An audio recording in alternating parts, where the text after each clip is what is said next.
அனைத்து தேசிய மொழிகளும் இந்திய ஒன்றியத்தின் ஆட்சி மொழிகள் ஆக்க வேண்டும். இந்திய கரகு பார்ப்பனிய சனாதன பாசிச இந்தியாவிலிருந்து அடிமைப்பட்டு கிடக்கின்ற ஒவ்வொரு தேசிய இனங்களும் இறையாண்மை உரிமையை பயன்படுத்தி விடுதலை அடைய வேண்டும் என்று வலியுறுத்தி சென்றிருக்கிறார் தோழர் முரளி மோகன். அடுத்ததாக இந்திய கம்யூனிஸ்ட் இயக்கத்தினுடைய கம்யூனிஸ்ட் கட்சியினுடைய மாநகர செயலாளர் தோழர் திருமலை அவர்கள் இந்த மொழிமீட்சி ஈகர் நாளில் மாவட்ட செயலாளர் தன்னுடைய மொழிமீட்சி ஈகர் விடுதலை நாளில் தன்னுடைய கருத்துக்களை உங்களிடம் முன்வைப்பார். மதிப்பிற்கும் மரியாதைக்கும் உரிய புரட்சிகர இளைஞர் முன்னணியின் சார்பாக நடைபெற்றுக் கொண்டிருக்கிற மொழி போர் தியாகிகளுக்கு வீர வணக்கம் செலுத்தக்கூடிய இந்த பொதுக்கூட்டத்தினுடைய தலைவர் அன்பு தோழர் வெற்றி அவர்களே, புரட்சிகர இளைஞர் முன்னணியினுடைய தோழர் பசுமை செல்வன் அவர்களே, எனக்கு முன்னால் பேசி அமர்ந்திருக்கிற தமிழ் வழி கல்வி இயக்கத்தினுடைய மரியாதைக்குரிய சின்னப்பா தமிழர் அவர்களே, எனக்கு முன்னால் பேசி அமர்ந்திருக்கிற தமிழ்நாடு மக்கள் ஜனநாயக குடியரசு கட்சியினுடைய பொறுப்பாளர் முன்னணி தோழர் முரளி அவர்களே,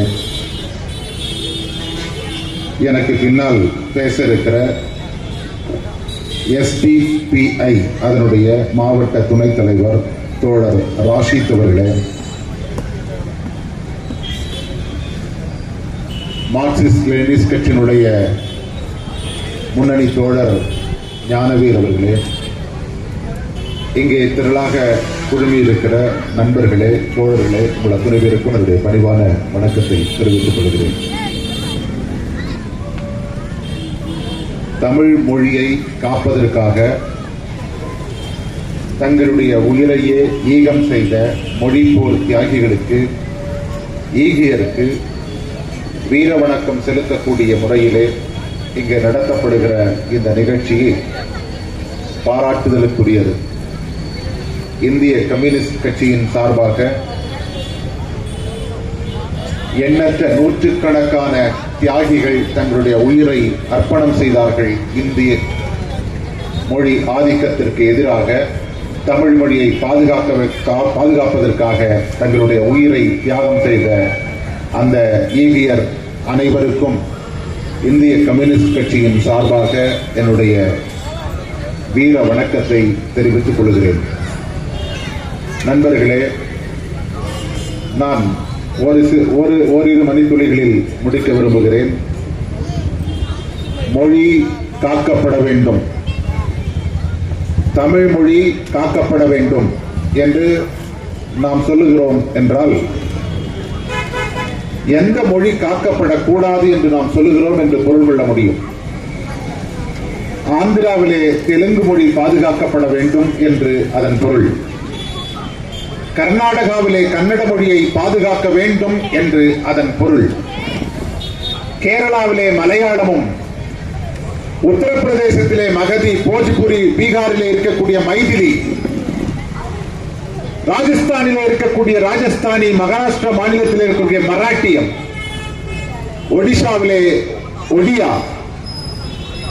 வங்காளத்திலே வங்க மொழி, அஸ்ஸாமிலே அஸ்ஸாமிய மொழி, இப்படி அந்தந்த மக்களுடைய தங்களுடைய சொந்த மொழிகள் அனைத்தும் பாதுகாக்கப்பட வேண்டும் என்பது அதன் பொருள். தமிழ்நாட்டில் தமிழ் வாழ்க என்பது இனவாதம் அல்ல. ஆனால் உத்தரப்பிரதேசத்திற்கு சென்று, ராஜஸ்தானுக்கு சென்று தமிழ் வாழ்க, தமிழ்தான் அங்கே ஆட்சி மொழியாக இருக்க வேண்டும் என்று சொன்னால் அது இனவாதம். அதே போல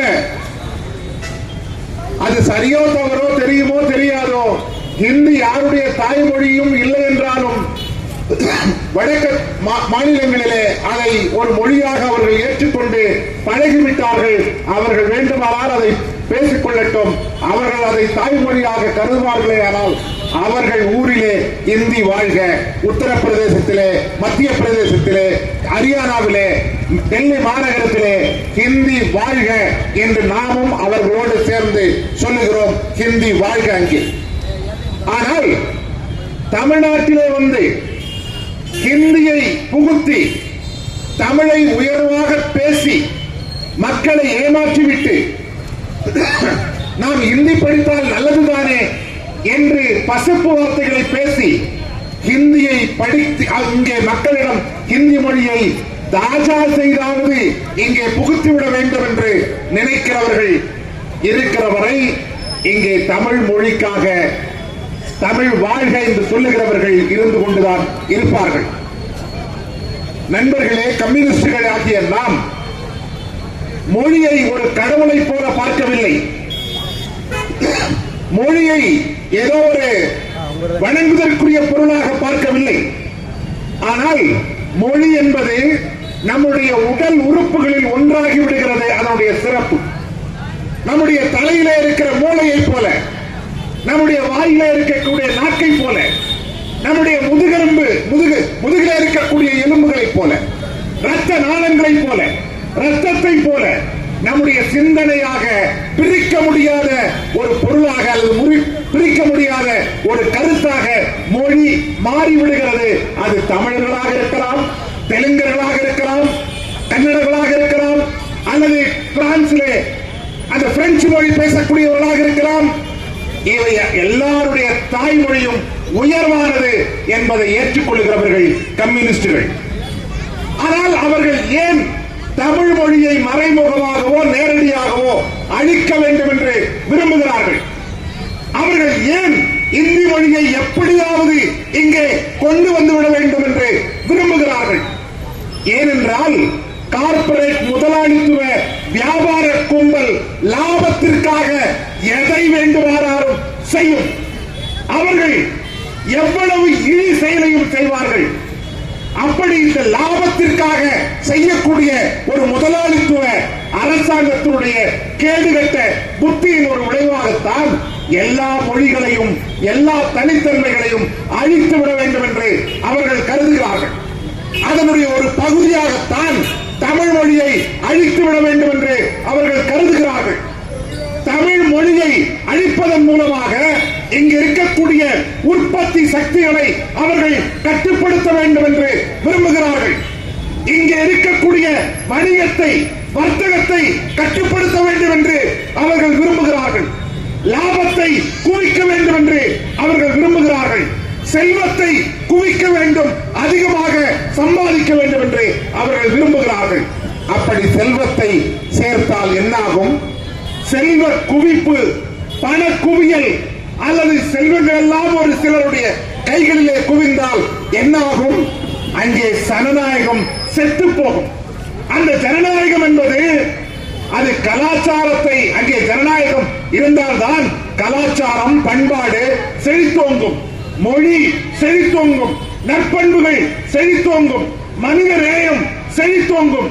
இப்படி எல்லாவற்றையும் அழித்தொழிக்க வேண்டுமென்றால் அங்கே வியாபாரம், செல்வ குவியல் ஒரு குறிப்பிட்ட கைகளிலே இன்றைக்கு அதிகமாக இருப்பதனால் தான் எல்லா கலாச்சாரமும் இங்கே சீரழிக்கப்படுகிறது. கலாச்சாரம் என்றால் அரசியலில் கூட ஒரு கலாச்சாரமற்ற ஒரு மோசடித்தன்மை நிறைந்து விட்டது. அது தேர்தலாக இருக்கலாம். புரட்சிகர இளைஞர் முன்னணி போன்ற அமைப்புகள் தேர்தலை அவர்கள் ஏற்றுக்கொள்கிறார்களோ இல்லையோ என்பது பற்றி எனக்கு கவலை இல்லை. ஆனால் தேர்தலை ஏற்றுக்கொண்டு இந்த நாட்டில் ஒரு தேர்தல் நடக்கிறது என்று சொன்னால், ஒரு சட்டமன்ற நாடாளுமன்ற தேர்தலில் 100 கோடி ரூபாய் செலவழிக்கப்படுகிறது என்று சொன்னால், இங்கே மகாத்மா காந்தியடிகள், அம்பேத்கர், பெரியார், பகத்சிங், நேதாஜி சுபாஷ் சந்திர போஸ் என யார் வந்து இங்கே போட்டி போட்டாலும் அவர்கள் வெற்றி பெற முடியாது என்பதுதான் கள நிலவரமாக இருக்கிறது. அதற்கு காரணம் பண குவியல். அந்த இங்கே பொதுவாக சொல்லப்படுவது உண்டு, என்ன மக்கள் ஏன் இப்படி பணத்தை வாங்குகிறார்கள்? அவர்கள் பணத்தை வாங்காமல் ரோஷத்தோடு, தன்மானத்தோடு, மரியாதையோடு அவர்கள் வாக்களிக்க வேண்டியதுதானே. இந்த மக்கள் திருத்த மாட்டார்கள். இவர்கள் மக்கள் அல்ல, மாக்கள் என்று சொல்வார்கள். உண்மையாது? சரி, அவர்கள் கொடுப்பதால் வாங்குகிறார்களா, இவர்கள் வாங்குவதால் கொடுக்கிறார்களா என்று பார்த்தால் கொடுப்பதால் வாங்குவதல்ல, வாங்குவதாலும் கொடுப்பதல்ல. வேறு எது உண்மை? வாங்குவதால் கொடுப்பதல்ல, கொடுப்பதால் வாங்குவதல்ல. இருப்பதால் கொடுக்கிறான், கொடுப்பதால் வாங்குகிறான். அவரிடம் இருக்கிறது, அதுதான் பிரச்சனை. அம்பானியிடம் 13 லட்சம் கோடி ரூபாய் குவிந்திருக்கிறது, அதானியிடம் 12 லட்சம் கோடி ரூபாய் குவிந்திருக்கிறது. இங்கே இருக்கக்கூடிய கார்ப்பரேட் முதலாளிகளிடம் 1% பேரிடம் இந்தியாவில் இருக்கக்கூடிய 150 கோடி மக்கள் இருக்கிறார்கள். அந்த 149 கோடி மக்களிடம் இருக்கக்கூடிய மொத்த சொத்து, பணம், நகை, நிலம், எல்லா சொத்துக்களையும் விட 2 மடங்கு 1 கோடி இந்திய கார்ப்பரேட் முதலாளிகள் வைத்திருக்கிறார்கள். அதுதான் எல்லா பிரச்சனைகளுக்கும் அடிப்படை காரணமாக இருக்கிறது. அதை ஒழித்து கட்ட வேண்டும். அப்போதுதான் மொழி பாதுகாக்கப்பட முடியும். இன்னொரு விஷயத்தும் நான் சொல்லி முடிக்க விரும்புகிறேன். தமிழ் முன்னேறினால் தமிழர் முன்னேறுவார்களா, தமிழர் முன்னேறினால் தமிழ் முன்னேறுமா என்ற ஒரு கேள்வி இருக்கிறது. நண்பர்களே, நான் அதிகம் படித்தவன் இல்லை. எங்கள் ஆய்வாளர்கள் பல பேர் அறிஞர்கள் இருக்கலாம். ஆனால் என்னுடைய சிற்றறிவு கெட்டியவரை நான் சொல்லுகிறேன். தமிழர்கள் முன்னேறினால்தான் தமிழ் முன்னேறும். ஆங்கிலேயர்கள் இந்தியாவிற்கு வந்து இங்கே அடிமைப்படுத்தினார்கள். அதனால்தான் இங்கே ஆங்கிலம் வந்தது. ஒருவேளை நம்முடைய ராஜராஜ சோழன் அமெரிக்காவுக்கு சென்று அல்லது லண்டன் மாநகரத்திலே அங்கே இங்கிலாந்தை கைப்பற்றி காலனி நாடாக மாற்றியிருந்தால் அங்கே லண்டன் மாநகரிலே அவர்கள் ஆங்கிலேயர்கள் தமிழை பேசிக் கொண்டிருந்திருப்பார்கள். அங்கே தமிழ் ஆதிக்கம் ஒழிக என்று ஆங்கிலேயர்கள் புலம்பக்கூடிய ஒரு நிலைமை வந்திருக்கும். ஆகவே தமிழர்கள் முன்னேறினால் தமிழ் முன்னேறும் என்பதை நாம் புரிந்து கொண்டால் தமிழர்கள் முன்னேறுவதற்கு தடையாக இருப்பது எது என்பதை நாம் சிந்தித்து பார்த்து செயல்பட வேண்டும். அப்படிப்பட்ட சிந்தனையோடு நாம் எல்லோரும் ஒன்றுபட்டு கம்யூனிஸ்டுகள், எல்லா கம்யூனிஸ்ட் ஒன்று நான் சொல்ல விரும்புகிறேன். நான் இந்திய கம்யூனிஸ்ட் கட்சி அல்லது மார்க்சிஸ்ட் கம்யூனிஸ்ட் கட்சி அல்லது Marxist Leninist liberation red flag A to Z வரைக்கும் இருக்கலாம், அதுவல்ல. ஆனால் நம்மில் யார் வெற்றி பெற்றாலும் கம்யூனிஸ்டுகள் வெற்றி பெற்றிருக்கிறார்கள் என்று சொல்லுவார்கள். நம்மில் யார் தோற்று போனாலும் கம்யூனிஸ்டுகள் தோற்று போய்விட்டார்கள் என்று சொல்வார்கள் என்ற புரிதலோடு எந்த எதிர்காலத்தை நோக்கி நாம் மக்களை அணிதிரட்டி செயல்படுவோம், செயலாற்றுவோம். இந்துத்துவ பாசிச கார்ப்பரேட் பார்ப்பன பனியா கும்பலை தோற்கடிப்போம். அதற்கு எத்தகைய வழிமுறைகள் எல்லாம் பயன்படுகிறதோ அதிலே நாம் களம் காணுவோம் என்று சொல்லி நன்றியோடு முடிக்கிறேன். நன்றி, வணக்கம்.